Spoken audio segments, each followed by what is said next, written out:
Kamu tuh kenapa? Pintu tuh udah kebuka loh kayak ini. Kamu tinggal buka pakai moncongmu. Kenapa harus nangis? Lihat nih.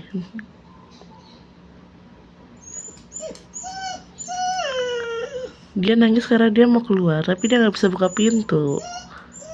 Padahal pintunya sudah terbuka. Kan bisa ya, pakai moncongnya dia tinggal ditarik. Dan tapi dia memilih untuk menangis.